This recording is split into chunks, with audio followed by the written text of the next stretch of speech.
30 கோடி ரூபாய் மதிப்பீட்டில் சென்னை விருகம்பாக்கம் கால்வாயை தூர்வாருதல், தடுப்புச் சுவரை உயர்த்தி கட்டுதல் உள்ளிட்ட மேம்பாட்டு பணிகளை துணை முதலமைச்சர் உதயநிதி ஸ்டாலின் தொடங்கி வைத்து வருகிறார். கூடுதல் விவரங்களை செய்தியாளர் லதா வழங்க கேட்கலாம். லதா, வணக்கம். இது குறித்த முழு விவரம். வணக்கம்.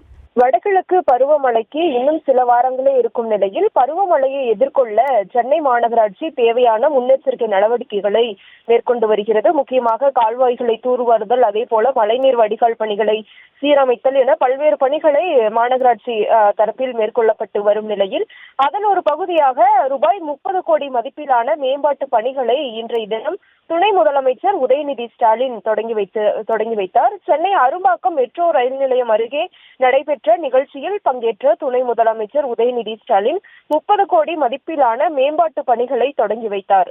வடகிழக்கு பருவமழையினை முன்னிட்டு ரூபாய் 30 கோடி மதிப்பில் விருகம்பாக்கம் கால்வாயில் தூர்வாருதல், தடுப்பு சுவரினை உயர்த்தி கட்டுதல், சங்கிலி வேலி அமைத்தல் உள்ளிட்ட பணிகளை துணை முதலமைச்சர் உதயநிதி ஸ்டாலின் தொடங்கி வைத்து பார்வையிட்டார். இந்த நிகழ்ச்சியில் நகராட்சி நிர்வாகத்துறை அமைச்சர் நேரு, மேயர் பிரியா, அதே போல சட்டமன்ற உறுப்பினர்கள் MK மோகன், பிரபாகர் ராஜா, மேலும் சென்னை மாநகராட்சி ஆணையர் குமரகுருபரன் உள்ளிட்டோர் உடனிருந்தனர். விவரங்களுக்கு நன்றி லதா.